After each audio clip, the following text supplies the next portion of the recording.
충격적인 일이 일본에서 벌어지고 있습니다. 세계 최고의 나라라고 자부하던 일본의 젊은 세대들이 한글을 배우기 위해 몰려들고 있다는 소식이 들려오고 있는데요. 심지어 일본 교육부는 발칵 뒤집혔다고 합니다. 도대체 무슨 일이 벌어지고 있는 걸까요? 사연 시작 전 좋아요와 구독은 영상 제작에 큰 힘이 됩니다. 안녕하세요. 저는 도쿄의 명문 사립고에 다니는 노구치 하루카입니다. 17살이고 평범한 일본 여고생처럼 보이지만 제 가족에게는 아무도 모르는 비밀이 있어요. 매일 아침 거울 앞에서 똑같은 말을 되뇌면서 하루를 시작합니다. 일본은 세계에서 가장 위대한 나라입니다. 마치 아침 기도를 하듯 제 목소리가 거울에 부딪혀 돌아올 때까지 반복하죠. 저희 아버지는 경제산업성에서 일하는 고위 공무원입니다. 집에서 식사 시간이 되면 항상 긴장됩니다. 저녁 7시가 되면 어김없이 아버지의 한국 이야기가 시작되기 때문이에요. 된장국 냄새가 식탁 위로 피어오르면 아버지의 교육 시간이 시작되죠. 하루카야, 한국은 일본의 도움이 없었다면 이만큼도 발전하지 못했을 거야. 그들의 기술도 문화도 모두 우리 것을 베낀 거란다. 저는 고개를 끄덕입니다. 당연한 일이었어요. 학교에서도 친구들이 케이팝이나 한류 드라마 이야기를 할 때면 코웃음을 쳤습니다. 교실 창가에 앉아서 말했죠. 그게 뭐가 대단하다는 거야? 우리 일본 문화가 훨씬 낫지 않아? 한국은 우리 문화를 따라하기만 하는 걸. 친구들이 고개를 저어도 개의치 않았어요. 아버지의 말씀이 절대적인 진리였으니까요. 매일 밤 아버지가 회사에서 있었던 일을 말씀하시는 걸 들었습니다. 한국 기업들과 경쟁하는 이야기, 일본 기술의 우수성을 설명하는 이야기였어요. 그러던 어느 날 학교에서 충격적인 발표가 있었습니다. 이번 수학여행 장소가 한국 부산으로 결정됐다는 소식이었어요. 교실이 술렁였습니다. 대부분의 친구들은 기뻐했지만 저는 당황스러웠죠. 집에 돌아와 이 소식을 전했을 때 아버지가 미간을 찌푸리는 것을 보았어요. 하지만 의외로 반대하지는 않으셨습니다. 그날 밤 창밖으로 도쿄의 네온사인이 빛나는 풍경을 바라보며 생각했어요. 정말 한국은 아버지가 말씀하신 것처럼 그런 나라일까? 가슴속에서 이상한 설렘이 피어올랐습니다. 어쩌면 이번 여행이 제 인생을 완전히 바꿔놓을지도 모른다는 예감이 들었어요. 우리 비행기가 김해국제공항에 착륙했을 때 심장이 마구 뛰었습니다. 창문 너머로 보이는 풍경은 아버지가 묘사했던 후진국의 모습과는 전혀 달랐어요. 활주로와 터미널은 깨끗하고 현대적이었죠. 비행기에서 내려 입국장으로 향하는 길에 처음 마주친 건 에어봇이라는 안내 로봇이었습니다. 로봇은 일본어, 영어, 중국어까지 4개 국어로 완벽하게 대화할 수 있었고, 이런 첨단 기술이 한국에 있다는 사실이 아버지의 말씀과 너무 달라 놀라웠습니다. 호기심에 일본어로 화장실 위치를 물었더니 로봇이 즉시 대답하고 직접 안내까지 해주었어요. 입국 심사대에서는 외국인 전용 자동 출입국 시스템이 눈에 들어왔습니다. 일본에서도 이런 시스템을 본 적이 있지만 여기서는 훨씬 더 많은 사람들이 빠르게 이용하고 있었어요. 법무부 직원의 친절한 안내를 받으며 지문과 얼굴 사진을 찍었습니다. 놀라울 정도로 빠르고 효율적이었죠. 공항 밖으로 나가는 길에 친구 유카가 한국의 교통카드 시스템에 대해 알려주었습니다. 2004년부터 시작해서 전국 어디서나 사용할 수 있고 편의점에서도 사용 가능하다는 사실에 놀랐어요. 안내판을 자세히 살펴보니 정말이었습니다. 일본의 수이카나 파스모 카드처럼 이용할 수 있지만 적용 범위가 훨씬 넓은 것 같았어요. 우리는 각자 교통카드를 구매하고 공항철도를 타고 부산 시내로 향했습니다. 차량 내부가 믿을 수 없이 깨끗한 것에 또 한 번 놀랐어요. 의자는 새 것처럼 반짝였고 바닥에는 먼지 하나 없었습니다. 창밖으로 스쳐 지나가는 도시 풍경을 바라보며 깊은 생각에 잠겼어요. 고층 건물들과 잘 정비된 도로, 곳곳에 보이는 첨단 기술의 흔적. 항상 말씀하시던 후진국의 모습은 어디에도 보이지 않았습니다. 숙소에 도착해 짐을 풀고 난 후 우리는 광안리 해변으로 향했어요. 5월이라 해수욕을 할 수는 없었지만 바다를 보고 싶었거든요. 해변은 깨끗하게 정비되어 있었고 주변에는 세련된 카페와 레스토랑이 즐비했습니다. 타카다 선생님께 이게 정말 한국인지 아버지께서 말씀하시던 것과 너무 다르다고 물었더니 선생님은 우리가 배워온 것과 실제는 다를 수 있으면 직접 눈으로 보고 판단하는 게 중요하다고 말씀해 주셨어요. 이번 여행이 새로운 시각을 줄 수 있기를 바란다고 하셨습니다. 그날 밤 호텔 창문으로 반짝이는 부산의 야경을 바라보며 생각했어요. 내가 지금까지 믿어왔던 것들이 모두 잘못된 것은 아닐까? 왜 아버지는 한국에 대해 그렇게 말씀하셨을까? 마음속에 커다란 의문이 자리 잡기 시작했습니다. 이번 여행이 끝날 때쯤 그 답을 찾을 수 있을까요? 이튿날 아침, 우리는 부산의 명소 중 하나인 용두산 공원을 방문했습니다. 맑은 하늘 아래 공원은 생각보다 아름다웠어요.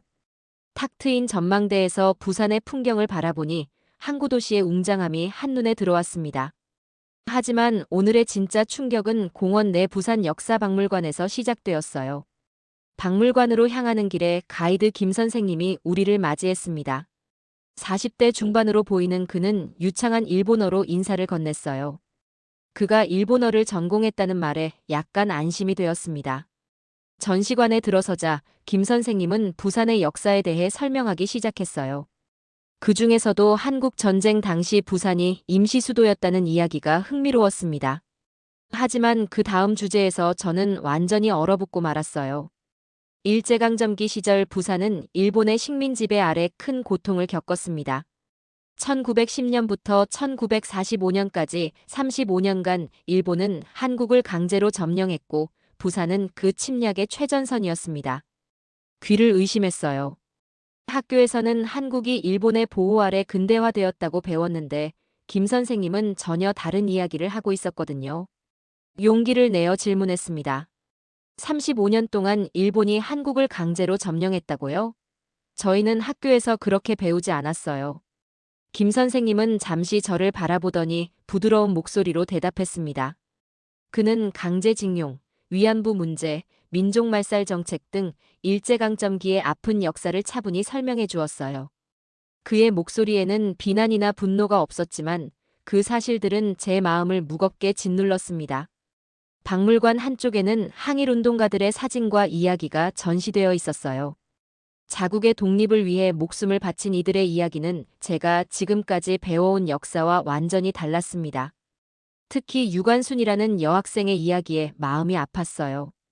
저와 비슷한 나이에 독립운동을 하다 옥사했다는 설명을 읽으며 가슴이 먹먹해졌습니다. 전시관을 나오는 길에 마음이 복잡했어요. 그동안 일본 교과서에서 배운 내용과 오늘 들은 이야기가 너무 달랐습니다. 한 친구가 내 어깨를 토닥이며 괜찮냐고 물었지만 대답할 수 없었어요.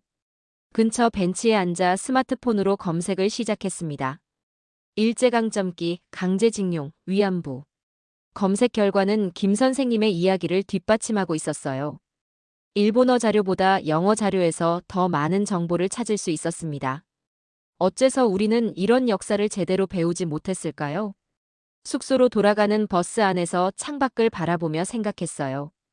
우리가 알고 있던 것은 진실의 일부였을 뿐이고 불편한 역사는 의도적으로 가려져 있었던 것 같았습니다. 가슴 한구석이 무거워졌지만 동시에 진실을 알게 된 것에 대한 묘한 해방감도 느껴졌어요. 이제 더 많은 것을 알고 싶다는 욕구가 커지기 시작했습니다. 수학여행 일정 중 해운대 해변 방문 시간이 되었습니다. 선생님께서는 2시간 동안 자유롭게 해변을 즐기라고 하셨어요. 대부분의 친구들은 바닷가에서 사진을 찍거나 조개 껍데기를 줍고 있었지만 저는 혼자 생각에 잠겨 모래사장을 걷고 있었습니다. 해변 중앙에 위치한 부산 청소년 국제교류센터라는 건물이 눈에 띄었어요. 안내판에는 오늘이 한일 청소년 교류의 날이라고 적혀 있었습니다. 호기심에 건물 안으로 들어가 보았어요. 안에는 여러 부스가 설치되어 있었고 한국 학생들이 일본 문화와 한국 문화를 소개하고 있었습니다. 그곳에서 박소라라는 또래 한국 소녀를 만났어요. 소라는 일본어를 유창하게 구사했고 부산 국제고등학교에 다닌다고 했습니다. 일본어를 배운 지 3년 되었다고 했지만 발음이 너무 자연스러워 놀랐어요. 소라는 우리 일행이 일본에서 온 수학여행단이라는 것을 알고 반갑게 맞아주었습니다. 그녀는 자원봉사자로 이 행사에 참여했다고 했어요. 소라의 안내로 센터 내 카페에 앉아 대화를 나누게 되었습니다. 주문을 하려는데 소라가 스마트폰으로 QR코드를 찍더니 금세 결제를 마쳤어요. 현금도 카드도 꺼내지 않았습니다. 어떻게 그렇게 결제한 거냐고 물었더니 소라는 한국에서는 대부분의 가게에서 모바일 결제를 사용한다고 설명해 주었어요. 대화 중에 소라에게 문자 메시지가 왔어요. 그녀가 메시지에 답장하는 모습을 보고 또 한 번 놀랐습니다. 믿을 수 없이 빠른 속도로 메시지를 입력하고 있었거든요. 어떻게 그렇게 빨리 타이핑할 수 있냐고 물었더니 소라는 웃으며 한글 자판의 원리를 설명해 주었어요. 모음과 자음의 조합이 논리적이고 단순해서 배우기 쉽고 입력도 빠르다고 했습니다. 일본어 입력 시스템의 복잡함과 비교하니 큰 차이가 느껴졌어요. 소라는 자신의 스마트폰을 보여주며 일본 친구들과 나누는 대화도 보여주었습니다. 놀랍게도 일부 일본 친구들이 한글로 일본어를 적고 있었어요. 소라는 최근 일본 젊은이들 사이에서 한글 코딩이라는 트렌드가 있다고 설명했습니다. 일본어를 한글로 표기하면 훨씬 빠르게 타이핑할 수 있기 때문이라고 했어요. 우리 일행이 모이는 시간이 다가오자 소라는 내일 일정이 어떻게 되냐고 물었습니다. 동아대학교 캠퍼스 투어가 있다고 하자 그녀는 반가워하며 언어연구소를 꼭 방문해보라고 권했어요. 한글의 과학적 원리와 역사에 대해 더 많이 배울 수 있을 거라고 했습니다. 그리고 자신도 내일 그곳에서 자원봉사를 한다며 미소 지었어요. 친구들과 합류하면서 오늘 만난 소라와의 대화가 머릿속에서 맴돌았습니다. 한국에 대한 제 인식이 하나씩 바뀌어가는 것을 느낄 수 있었어요. 다음 날, 우리 수학여행단은 동아대학교 캠퍼스 투어 일정이 있었습니다. 버스에서 내리자 넓은 캠퍼스와 현대적인 건물들이 눈에 들어왔어요. 대학 측에서 준비한 학생 가이드들이 우리를 맞이했고 그 중에 어제 만났던 소라가 있어 반가웠습니다. 소라는 우리 일본 학생들을 위한 특별 가이드라며 웃으며 인사했어요. 그녀의 안내로 캠퍼스를 둘러보기 시작했습니다. 도서관, 학생회관, 체육관 등을 지나 마지막으로 언어연구소에 도착했어요. 소라는 이곳이 한글과 외국어를 연구하는 특별한 장소라고 설명했습니다. 연구소에 들어서자 김태호 교수님이 우리를 반갑게 맞아주셨어요. 50대 중반으로 보이는 그분은 오랫동안 언어학, 특히 한글과 일본어의 비교 연구를 해오셨다고 합니다. 교수님은 우리 일본 학생들을 보시더니 흥미로운 질문을 던지셨습니다. 여러분, 일본어로 간단한 문장을 입력하려면 몇 단계가 필요한지 생각해 본 적 있나요? 우리는 서로 얼굴을 바라보았어요. 생각해 본 적 없었지만 히라가나를 입력하고 한자로 변환하고 적절한 한자를 선택하는 과정이 떠올랐습니다. 적어도 3단계는 필요했죠. 김 교수님은 대형 모니터를 켜시며 실시간 시연을 보여주셨어요. 일본어로 내일 도쿄에 갑니다라는 간단한 문장을 입력하려면 최소 15번의 키 조작과 4번의 변환 과정이 필요했지만 한글로는 단 한 번의 변환 없이 직접 타이핑할 수 있었습니다. 한글은 세계에서 유일하게 창제 목적과 원리가 완벽히 기록된 문자입니다. 세종대왕은 1443년 누구나 쉽게 배우고 사용할 수 있는 문자를 만들고자 했어요. 그 결과 탄생한 한글은 과학적 원리에 기반한 혁신적인 문자 체계였습니다. 교수님의 설명이 이어졌어요. 한글의 자음과 모음이 어떻게 인간의 발음 기관을 본떠 만들어졌는지, 기역은 혀가 목구멍을 막는 모양, 니은은 혀가 입천장에 닿는 모양을 본떴다는 사실이 흥미로웠습니다. 더 놀라운 것은 디지털 시대에서 한글의 우수성이었어요. 교수님은 최신 연구 자료를 보여주셨습니다. 일본의 디지털 문맹률이 27%로 OECD 국가 중 상위권인 반면 한국은 11%로 훨씬 낮았어요. 이런 격차의 주요 원인 중 하나가 바로 언어 입력 시스템의 차이였습니다. 실험실에서는 일본어 입력과 한글 입력의 속도를 비교하는 실험에 우리를 참여시켰어요. 같은 내용의 문장을 각자 모국어로 입력하는 테스트였는데 결과는 놀라웠습니다. 한글 입력이 평균 37% 더 빨랐고 특히 한자가 많은 문장에서는 그 차이가 더 컸어요. 연구소를 나오면서 친구들과 작은 목소리로 대화를 나눴습니다. 타나카는 이런 시스템이 일본에도 도입되면 좋겠다고 했고 요시다는 자신의 할머니가 스마트폰 사용을 얼마나 어려워하는지 이야기했어요. 그동안 당연하게 여겼던 우리 언어 시스템에 의문이 생기기 시작했습니다. 소라는 마지막으로 한마디를 덧붙였어요. 언어는 단순한 소통 도구가 아니라 생각하는 방식과 사회 구조에도 영향을 미쳐요. 디지털 시대에는 더욱 그렇죠. 숙소로 돌아가는 버스 안에서 창밖을 바라보며 깊은 생각에 잠겼습니다.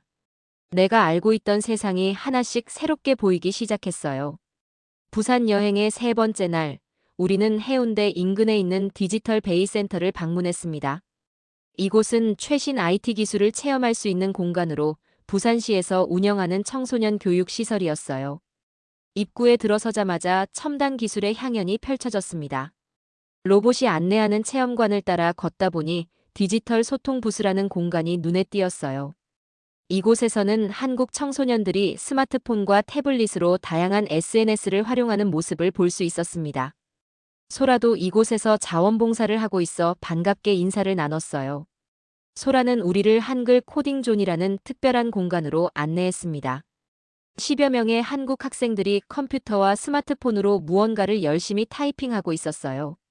화면을 들여다보니 놀랍게도 한글로 작성된 일본어 문장들이 보였습니다. 요즘 일본 친구들 사이에서 유행하는 한글 코딩이에요. 일본어를 한글로 표기해서 소통하는 방식이죠. 디지털 기기에서 히라가나, 가타카나, 한자를 오가며 변환해야 하는 복잡함 없이 발음 나는 대로 한글로 쓰는 거예요. 소라의 설명을 들으며 화면을 유심히 살펴보았습니다. 내일 도쿄에 갑니다와 같은 일본어 문장이 한글로 표기되어 있었어요. 신기했습니다.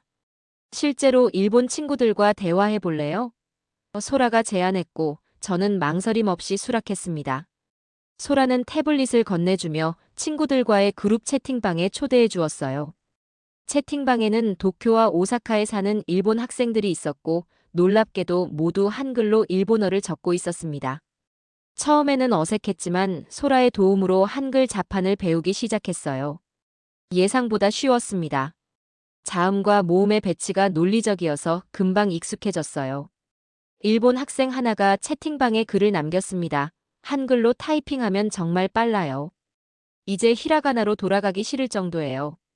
이 말에 다른 일본 학생들도 동의했고 저 역시 그 효율성을 직접 느낄 수 있었습니다. 일본에서는 전혀 알지 못했던 트렌드가 이미 우리 또래 사이에서 퍼지고 있다는 사실이 충격적이었어요. 소라는 더 놀라운 통계를 보여주었습니다. SNS 사용 시간이 많은 도쿄와 오사카의 10대 중 약 40%가 한글로 일본어를 표기하는 한글 코딩을 주 1회 이상 사용한다는 조사 결과였어요. 그중 절반은 한국어를 제대로 알지 못하면서도 한글 자모를 익혀 일본어를 표기한다고 했습니다. 언어의 장벽을 넘어 효율성을 추구하는 건 자연스러운 현상이에요. 특히 디지털 시대에는요. 소라의 말이 가슴에 와닿았습니다. 체험관을 나오면서 친구 미키와 눈을 마주쳤어요. 그녀도 저와 같은 생각을 하고 있는 듯 했습니다. 우리는 지금까지 언어의 효율성에 대해 생각해 본 적이 없었고 당연하게 복잡한 입력 시스템을 받아들였던 것 같았어요. 숙소로 돌아가는 길에 스마트폰을 꺼내 한글 키보드 앱을 다운로드했습니다. 새로운 세계가 눈앞에 펼쳐지는 느낌이었어요. 여행 마지막 날 아침 호텔 발코니에서 부산의 일출을 바라보며 깊은 생각에 잠겼습니다. 지난 며칠간의 경험이 제 머릿속을 가득 채우고 있었어요. 역사의 진실, 한글의 효율성, 디지털 시대의 언어. 모든 것이 제가 지금까지 믿어온 세계관을 흔들고 있었습니다. 방으로 돌아와 짐을 정리하던 중 어제 소라에게 받은 작은 책자를 발견했어요. 한글과 세계라는 제목의 소책자였습니다. 책을 펼치자 유네스코가 한글을 세계 기록 유산으로 등재했다는 내용이 눈에 들어왔어요. 세종대왕의 한글 창제 이유와 과정, 그리고 현대 사회에서의 의미까지 자세히 설명되어 있었습니다. 아침 식사 시간 테이블에서 친구들과 이번 여행에 대한 소감을 나누었어요. 대부분의 친구들도 저와 비슷한 생각을 하고 있었습니다. 특히 타나카는 자신이 다운로드한 한글 키보드 앱으로 벌써 일본 친구들과 대화를 시작했다고 했고, 요시다는 한국의 디지털 결제 시스템에 감탄했어요. 갑자기 마코토가 이 모든 것이 한국의 왜곡된 정보라며 일본 문화와 언어가 더 우수하다고 말했습니다. 테이블은 잠시 조용해졌어요. 제 마음속에서는 아버지의 목소리가 들리는 것 같았습니다. 예전에 저라면 마코토의 의견에 동의했을 겁니다. 하지만 지금은 달랐어요. 저는 마코토의 의견을 존중하지만 직접 보고 경험한 것은 부정할 수 없다고 말했습니다. 언어의 효율성은 객관적으로 측정할 수 있는 것이고 한글이 디지털 환경에서 얼마나 효율적인지 우리 모두 체험했다고 설명했어요. 제 말에 다른 친구들도 동의했고 평소 조용한 아키라도 자신이 찍은 한국 디지털 환경의 사진들을 보여주며 일본과 비교했습니다. 호텔 로비에 모여 출국 준비를 하는 동안 소라가 작별 인사를 하러 왔습니다. 그녀는 우리 모두에게 한글로 각자의 이름을 새긴 책갈피를 선물했어요. 제 이름 하루카가 한글로 표기된 모습이 신기했습니다. 소라는 이번 만남이 우리에게 새로운 시각을 줬기를 바라며 언어는 우리를 나누는 벽이 아니라 연결하는 다리가 될 수 있다고 말했어요. 저는 그녀의 말에 깊이 공감했습니다. 작별 인사를 나누며 앞으로도 연락을 주고받기로 약속했어요. 공항으로 향하는 버스 안에서 창밖을 바라보며 생각했습니다. 이제 도쿄로 돌아가면 무엇을 할 것인가? 아버지께 어떻게 이 모든 것을 설명할 수 있을까? 내면의 갈등이 있었지만 한 가지 확실한 것은 제가 더 이상 예전의 하루카가 아니라는 점이었어요. 진실을 알게 된 이상 다시 무지의 상태로 돌아갈 수는 없었습니다. 어떤 반응이 기다리고 있든 제가 보고 배운 것을 나눌 용기가 필요했어요. 도쿄의 집에 돌아온 저는 현관문 앞에서 잠시 머뭇거렸습니다. 이제 제가 알게 된 진실을 아버지께 어떻게 전해야 할지 망설여졌어요. 깊은 숨을 들이마시고 문을 열었습니다. 어머니는 반갑게 저를 맞아주셨고 아버지는 서재에서 나오며 짧게 인사하셨어요. 저녁 식사 시간 평소처럼 아버지의 한국 이야기가 시작될 거라 예상했지만 놀랍게도 그는 제 여행에 대해 물으셨습니다. 이것이 기회라고 생각했어요. 부산은 제가 상상했던 것과 완전히 달랐다고 말씀드렸습니다. 첨단 기술, 깨끗한 도시, 친절한 사람들. 무엇보다 언어연구소에서 배운 한글의 과학적 원리와 디지털 시대에서의 효율성에 대해 설명했어요. 특히 한글 자판으로 얼마나 빠르게 타이핑할 수 있는지, 일본의 디지털 문맹률이 한국보다 높은 이유가 언어 시스템과 관련 있을 수 있다는 연구 결과도 전했습니다. 말을 마치고 아버지의 반응을 조심스레 살폈습니다. 아버지는 잠시 침묵하시더니 의외의 말씀을 하셨어요. 사실 그도 젊은 시절 한국을 방문한 적이 있다고 했습니다. 그때도 한국의 빠른 발전 속도에 놀랐지만 회사와 주변 사람들의 시선 때문에 솔직한 감상을 표현할 수 없었다고 해요. 경제산업성에서 일하면서 공식적인 입장을 유지해야 했던 것이죠. 우리 세대가 더 개방적인 시각을 가질 수 있어 다행이라는 말씀도 덧붙이셨습니다. 그 주말, 저는 용기를 내어 학교에서 국제문화 교류 동아리를 만들겠다는 계획서를 작성했어요. 첫 프로젝트로 디지털 시대의 언어 효율성이라는 주제로 한글과 일본어를 비교 연구하는 세미나를 열기로 했습니다. 월요일 아침 학교 게시판에 동아리 모집 공고를 붙이면서 긴장했어요. 과연 누가 관심을 보일까 염려됐지만 되자 예상 외로 많은 학생들이 신청서를 작성하고 있었습니다.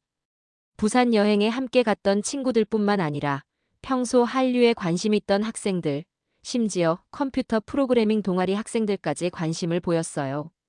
하지만 예상치 못한 반응이 돌아왔어요. 교감 선생님은 제 공고문을 보고 미간을 찌푸리셨습니다. 그는 이런 주제가 일본 문화의 우수성을 훼손할 수 있다며 우려를 표했어요. 특히 한글이 일본어보다 효율적이라는 주장은 교내 활동으로 적절하지 않다고 했습니다. 그보다는 일본의 전통 문화나 언어의 아름다움에 초점을 맞춘 활동을 추천하셨어요. 그뿐만이 아니었어요. 제 담임 선생님은 한국에 대한 관심이 지나치면 대학 입시에도 부정적 영향을 미칠 수 있다고 경고했습니다. 도쿄대학이나 와세다 대학 같은 인류 대학은 애국심을 중요하게 여긴다는 말도 덧붙이셨어요. 일주일 동안 계속된 냉담한 반응에 점점 학교 가기가 두려워졌습니다.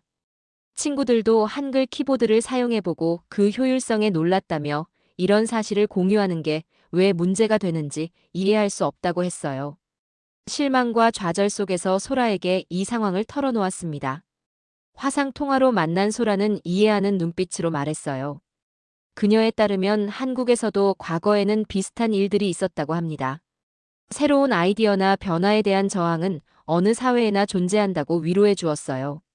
그러면서 만약 정말 관심이 있다면 한국의 고등학교에 교환학생으로 지원해 보는 것은 어떻겠냐고 제안했습니다. 부산에 있는 국제고등학교에서 일본 학생들을 위한 특별 프로그램이 있다고 했어요. 소라는 이 프로그램에 대한 자세한 정보를 보내주었습니다. 1년간 한국에서 공부하면서 한국어와 문화를 배울 수 있고 일본 교육 과정도 병행할 수 있어 귀국 후 학업에 차질이 없다는 내용이었어요. 심지어 기숙사비와 식비 일부를 장학금으로 지원받을 수도 있다고 했습니다. 그날 밤 오랜 시간 고민했습니다. 익숙한 도쿄의 삶을 떠나 낯선 나라에서 공부한다는 건 큰 도전이었어요. 친구들, 가족과 떨어져 지내야 한다는 것도 두려웠습니다. 하지만 부산에서 보낸 며칠간의 경험을 떠올리며 그곳에서 더 많은 것을 배울 수 있겠다는 확신이 들었어요. 특히 언어의 효율성에 대한 연구를 계속하고 싶었습니다. 다음 날 용기를 내어 부모님께 제 결심을 말씀드렸어요. 어머니는 걱정하셨지만 놀랍게도 아버지는 지지해 주셨습니다. 그는 제 나이에 새로운 문화와 언어를 배우는 것이 큰 자산이 될 거라며 필요한 준비를 도와주시겠다고 했어요. 아버지께서 이렇게 열린 마음을 보여주실 줄은 몰랐습니다. 교환학생 지원서를 작성하면서 가슴이 뛰었습니다. 한국어 공부를 시작했고 소라의 도움으로 기초 회화를 익혔어요. 온라인으로 한글 타자 연습도 매일 했습니다. 2달 후 드디어 합격 소식을 받았어요. 내년 봄부터 부산국제고등학교에서 1년간 공부하게 된 거죠. 소라가 알려주기를 제가 지원자 중 가장 높은 점수를 받았다고 했어요. 특히 동기부여 에세이에서 좋은 평가를 받았다고 합니다. 일본을 떠나기 전날 밤 창밖의 도쿄 풍경을 바라보며 생각했습니다. 3달 전만 해도 한국에 대한 편견으로 가득 찼던 제가 이제는 그곳에서 공부하게 될 줄이야. 이 여정이 쉽지는 않겠지만 새로운 시각과 지식을 얻게 될 것이라 확신했어요. 한글과의 첫 만남이 제 인생의 방향을 바꾸리라고는 상상도 못했습니다. 이제 저는 두 문화 사이의 다리가 되기 위한 첫걸음을 내딛고 있었어요. 어쩌면 미래에는 디지털 시대에 맞는 언어 시스템을 연구하는 학자가 될지도 모릅니다. 그 꿈을 향한 첫 페이지가 이제 시작되고 있었습니다. 지금까지 긴 사연을 들어주셔서 감사합니다. 내용이 마음에 드셨다면 좋아요와 구독 부탁드립니다.